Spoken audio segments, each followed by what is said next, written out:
What's up, YouTube?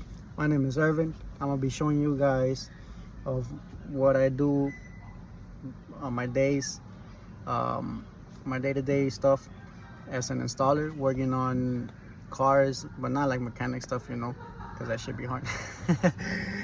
But no, like we install some radios, we install sounds, we install lights, we also install alarms, remote starts, some interior lights, the underglow body lights, the kits and all that stuff. But yeah, I'm gonna be showing you guys right now some clips of things we do. Hopefully it's entertaining to you guys. Got this Ford Focus for sounds, this amp Diablo for 212 Pioneers, boy. Champions, not no basic shit. Bad boy.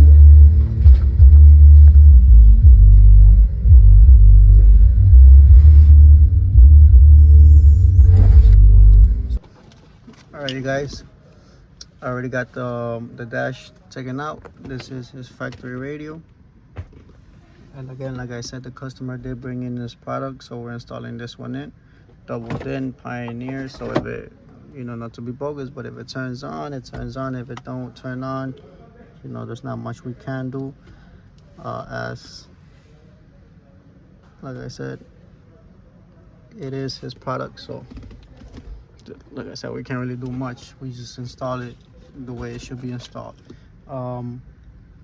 Pontiac Grand Prix 2005, for whoever wants to know, whoever has this type of car and wants to know the parts. In order for them to, in order for you guys to change out the radio, you need a harness 416, which is this little guy right here. Okay, the harness that goes to here, that came out from the factory radio. The antenna, which is this one right here, which is right here. It is GM6 antenna, GM6. All right, again, that goes plugged it into there. And then the bracket to hold the radio itself, like this, where the screws go, is this one right here, kit 395 for double DIN though. Keep in mind, you guys gotta keep in mind, this is for a double DIN radio, which is that. If you guys have a single DIN radio, which is gonna be more smaller, like about this, it is gonna be a different number. But for double DIN radios on this 2005 Pontiac Grand Prix, it is once again kit 395. All right, so let's get into this harness right here, boy. All right guys, so I already got this harness done. As far as hooking up this wire harness, all you gotta do is just color code it, match the colors, yellow, black with black, white, all of that. This black and brown, this brown one was a parking light for this radio. So you always gotta hook up the parking light or brake wire. I believe it's parking. Yeah, parking brake, my bad. What the fuck? Not parking light, my bad. The parking brake, you always gotta hook it up to the ground. So in this case, parking brake with the ground, with the car harness. And yeah, so solid white with solid white, white with black with white with black, etc. with the purples, greens, and grays. So I already got the harness done. Just plug it into here. Let's see this. Oh, damn. There you go. We got that. Like I said, the antenna GM6, you just plug that into there. And then the harness, which might have to trim down a bit because it fits in there. But since this radio is detachable, the screen, it should be able to detach, but it's not because this bracket is too too tight on the screen. That's why you see it kind of like bending-ish. So I'm gonna have to trim it down with like a Dremel, just a little bit, in order for this to actually come out and for the screen to actually come out, because you know, again, it's detachable, so why should it not come out? And then as far as the kit, all I did was put these little side brackets on it. The bag itself comes with like a little manual. In case you don't know how to build the bracket, it should tell you, show you pictures. You see it came with just this and then these little two side brackets. Left with the left side, right with the right side. Just, you know, popping into just two little holes on the sides. Matter of fact, you can see it right there. You see, right there and there. You gotta line those little ears with those little holes on both sides. And then once it's in there, it says you gotta remove these little shaded, because this is only for single DINs. When you break that off, it's for double DINs. Because if not, if you were have to left it, you see how it's broke off. If I would have left it, then the radio would have never went in. It would have hit that. So you gotta break that off. But yeah, let me go ahead and trim down this bracket. I'll get back to you guys in a bit and show you, you know, the end results before I put this all back in. All right. All right, guys. So we got her done. I already cut down the sides and a little bit on the top and the bottom. So now this radio can easily detach. Click this, detaches back in there, and then click. All right, better. Only you know, you have to trim only if your screen is detachable. If it wasn't detachable, then I wouldn't have had to trim it down. I would have just left it like that, you know. But since it's detachable, in order for him to take it out, he's gotta, you know, he's gotta have room for it to come out. If not, somebody could just break in his car, snatch the screen, and it'd be over for him, right? Let's just set this to the side for a bit. I forgot to mention this. As far as the harness in this Pontiac, your red wire, which is your remote wire, your accessory wire, which is the one that turns on with the key and turns off with the key, that wire does not exist in the car harness. This one, not your radio harness, the car harness. That's why it's taped up right here. This red wire is not good because it do not exist back here. So you are gonna have to get a piece of wire, you know, somewhat longish, about maybe 4 feet, maybe 5 feet-ish, just to be on the safe side. So you're gonna have to run this red wire to either a fuse or accessory wire or something that gives you accessory or ignition. Me, I will personally, I put it to accessory, not ignition, because you know, when you put accessory, you don't really have as much things on, like your heater and all that stuff, you know. So right now I'm gonna run this wire that goes, let me show you guys, that goes right here. It's gonna go behind here. There's a little hole in the gap, little gap back here. Run it back there.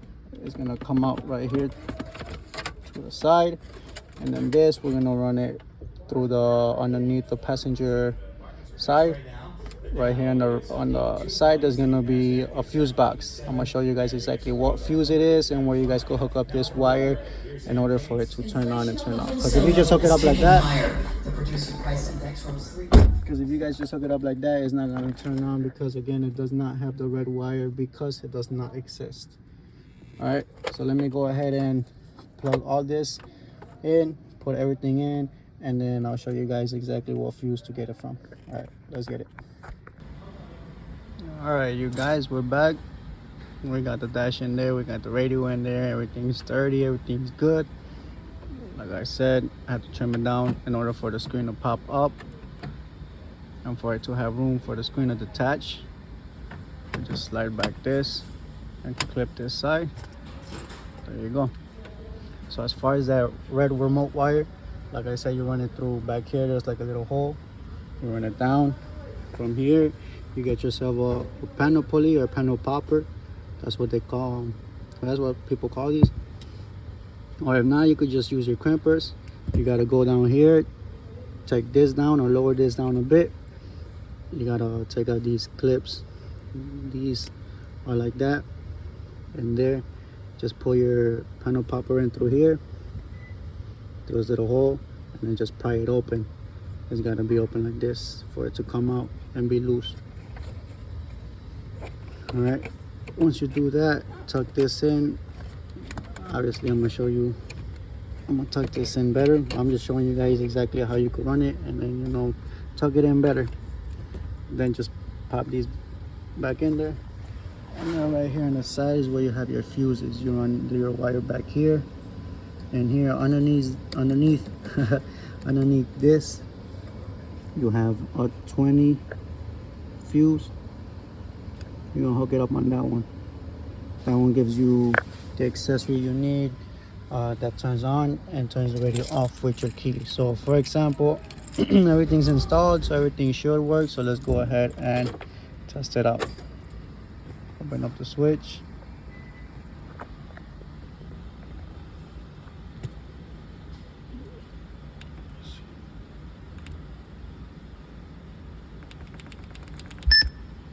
God damn, bro. Why it takes so long?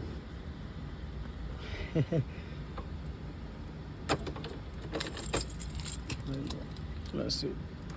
Let's try it out. There you go. It's turning on. We have audio. And it's good. No scratches, everything's good.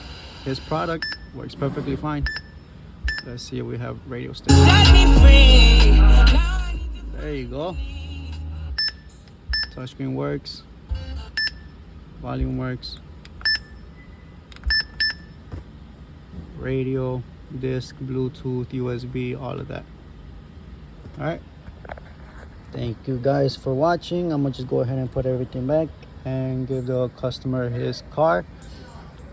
Thank you guys for watching. I hope you guys enjoy. Smash that like button, subscribe, and also let me know if you guys want to watch more content more content, and I'll be posting up daily just to help you guys out, you know, in case you want to change out your radio on your Chevy, Pontiac, GMC, whatever it is, whatever comes in, I get it done, post it for you guys, and maybe it'll help you guys with your installation, so that way you guys could do it on your own.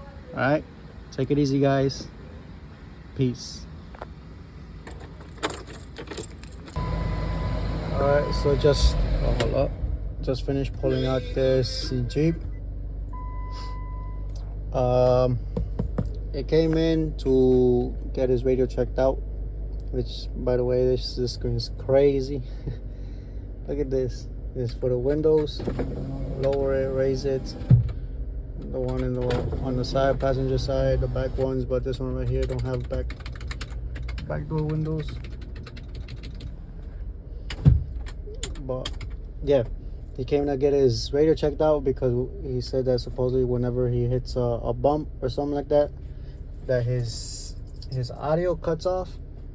Or not cuts off, my bad. He gets like this little staticky noise coming out from his speakers. I took out the radio, everything was hooked up fine. Matter of fact, this radio, since it's aftermarket, technically aftermarket, factory aftermarket, is pretty much just plug and play. You don't have to cut, no taping, no nothing. Just plug into your old harness and plug into this radio. That's it. So, I mean, right there, there's not much we can do. I checked out his speakers. His speakers were good, so the only thing it can be is his radio. So he's gonna have to change out this radio, because more than likely his radio is what's sending that nasty feedback whenever he hits a bump.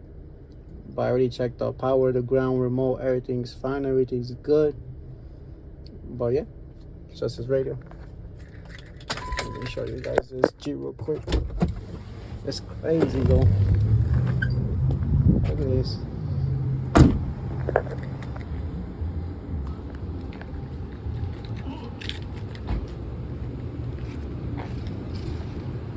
Crazy.